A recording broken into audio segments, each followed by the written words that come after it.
The names of some of those accused clients are out. Kennebunk police released those names just moments ago after another day of legal twists and turns.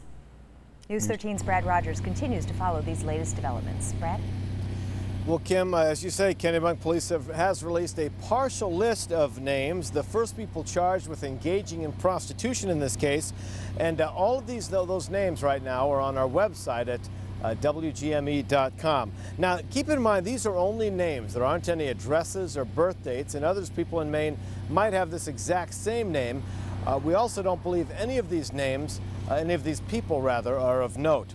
Now, this came all about after the attorney representing two of those alleged clients dropped one appeal with the state Supreme Court, filed a new motion with the Cumberland County Superior Court, and then just 2 hours ago, that motion got denied. That paved the way then for Kennebunk police to start publishing the names of all 150 clients of Zumba instructor and alleged prostitute Alexis Wright. Kennebunk police found that client list and secretly recorded sex tapes after arresting Wright and her alleged accomplice Mark Strong Sr. on prostitution charges. Attorney Stephen Schwartz has been trying to keep the names of his two clients, John Doe 1 and 2, from coming out. But Schwartz told News 13 tonight he's disappointed that the judge denied his latest motion. He also says it is unlikely he will appeal that ruling. Well, the attorney for alleged accomplice Mark Strong Sr. Told us tonight that he believes all the names should come out and that no one should get special treatment. I think they're running out of steam, and more importantly, they're running out of judges, and they're running out of places to file things. Again, I sympathize with what they're trying to do, but in fact, the courts in Maine have been quite transparent in these kind of cases, and I suspect they're going to hold that position and simply say these have to be disclosed as they would in the normal course of business of any other person who was charged with a crime. That's attorney Dan Lilly. Now, even if attorney Stephen Schwartz appeals this latest motion that was denied just a few hours ago, as I say, he's only asking for relief for John Doe's 1 and 2. That means the other 150 plus clients on this list, there's no protection. No, they're not asking for any relief. And so there's nothing to prevent Kennebunk police from releasing those names as well. Reporting live in downtown Portland, Brad Rogers, News 13. Back to you. All right, Brad, thanks so much. Live at the latest from Portland tonight. Well, a man with Maine ties is behind bars accused of killing a college student in New Hampshire. 29-year-old Seth Mazzalia stood shackled with lawyers in a video conference before a judge today. He's charged with murder, and now we're learning how, when, and where police say he killed a 19-year-old student. News 13's Jana Barnella was at court today. She joins us live with the new details from Dover, New Hampshire tonight. Jana. Kim, Greg, prosecutors now say Lizzie Marriott died on the same day she went missing, October 9th, and they say it happened inside the murder suspect's apartment. Yes, sir. He only spoke once when Judge Stephen Morrison asked if he was Seth Mazzalia. Through a video conference, the 29-year-old heard the second-degree murder charge against him. What it alleges is that on October 9th of this year, he recklessly caused the death of Elizabeth Marriott, date of birth 6/10/93, under circumstances manifesting an extreme indifference to the value of human life by strangling her and/or suffocating her. This is the first time anyone has said when or how 19-year-old Lizzie Marriott died. Prosecutors believe she was strangled or suffocated inside Mazzalia's apartment on October 9th, the day she went missing. I can tell you that they were familiar with one another and that this was not a random incident. The general public is not at harm. Marriott's parents told our sister station in Boston that the two knew each other through work. The town is talking about Mazzalia, who is a well-known actor and choreographer in the local theater community. But not everybody got a good vibe. Crystal Childers says Mazzalia would stalk some of her co-workers. Personally, I wasn't afraid. I was more creeped out. Just because of how he is. I mean, you look in his eyes and you can just tell something's wrong.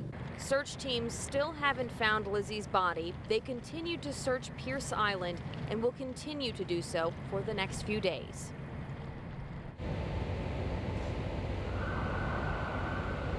And Seth Mazzalia is being held in jail without bail. His next court appearance is October 29th for a probable cause hearing.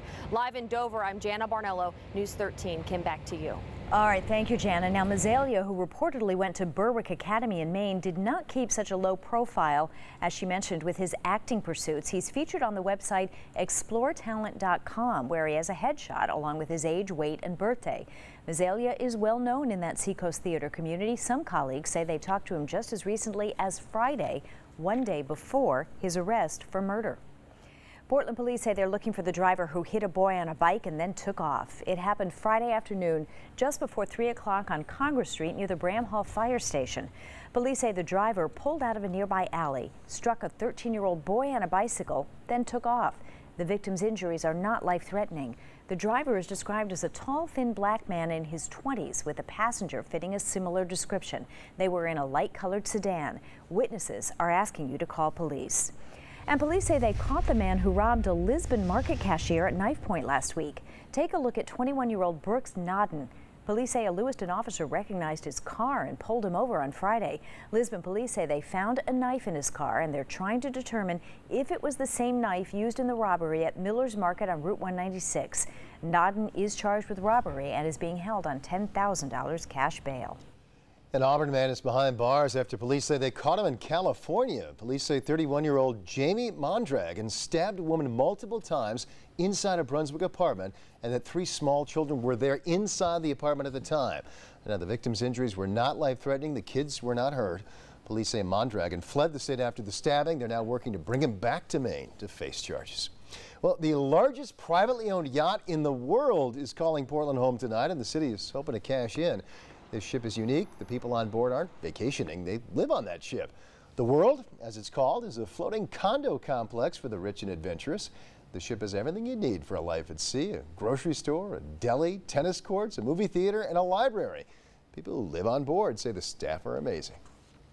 We're now in the country of USA, and that's an opportunity to see things, experience things that otherwise you wouldn't do. So the vessel, in terms of its travel and its stops at these various ports, gives you this enormous opportunity to really see the places that you visit.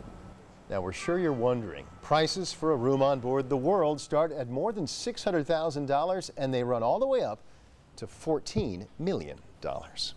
Well, Lewiston Brewery says business is booming and they're getting ready to get bigger, meaning nearly 2,000 new jobs. Baxter Brewing broke new ground today. The company plans to quadruple its capacity and add nearly 24 jobs within the next year and a half. Baxter Brewing set up shop inside the old Bates Mill just about a year and a half ago. The company president says demand is high. They expect to start producing more than 33,000 barrels of beer. That's far more than the regular 8,000 they're producing now. Our orders consistently throughout the year have always totaled at least 3 times, our orders have been 3 times greater than the amount of beer we have the ability to produce. So they're going to make more. The company plans to add up to 20 new jobs with the expansion. We have a traffic alert for drivers in York, and it's going to mean a year-long detour. Starting tomorrow, the Maine DOT is closing Sewell's Bridge, and it runs and spans along the York River right here. Again, that bridge is going to be closed for 1 year. Drivers will have to take a 4-mile detour for the duration of the replacement project. The DOT says the Sewell's Bridge has reached the end of its life and needs to be replaced. Now, your Weather Authority forecast with Charlie DePresti. All right, welcome back, everyone. It's a mild start to the work week. We have cloudy skies out there, and the rain is on our doorstep tonight. We'll have periods of rain tonight, but it's not going to continue all day tomorrow. Our wettest portion will be late tonight through early tomorrow morning. Let's take a look at that 3-day forecast. Developing sun on Tuesday. It's going to be windy, though. Highs upper 50s, near 60 on Wednesday with lots of sun. Low to mid 60s on Thursday. Will be coolest at the coastline thanks to a stiff south wind that day. Temps this evening are still very warm. We're at 64 degrees. Normal highs are in the low 60s or right around 60 degrees. Look at Portsmouth, still 71 degrees today. If we broke out into an extended period of sun today, really would have been a very warm October day. It was warm regardless, though. We're looking at 62 degrees still in Lewiston this evening.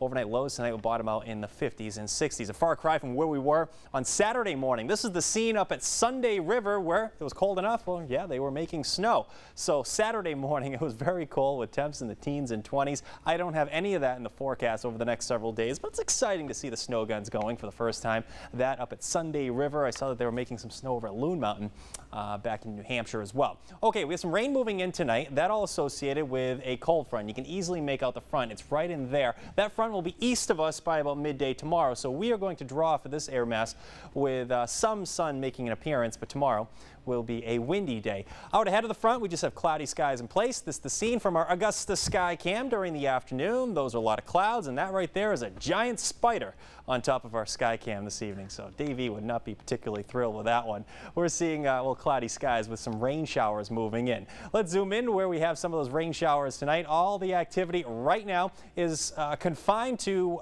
the western mountains of Maine, and more so back in the White Mountains in New Hampshire, areas like the Conway area up into northern Carroll County, Coos County, and northern Oxford County. You're seeing some rain move in already. This will overspread southern and central Maine during the overnight hours tonight. Let's go hour by hour on storm trackers starting tomorrow morning. Here we are at 7 o'clock with the rain starting to push out. So if you still have a few rain showers early in the day, they're not going to last. Look for developing sun or skies becoming at least partly sunny. With the return to some sun, temps going to surge into the upper 50s to near 60 degrees. Now, the exception to that rule will be in the mountains where more clouds will linger. Those blues and the purple, pink colors right there, those are snow and rain showers only over the higher elevations.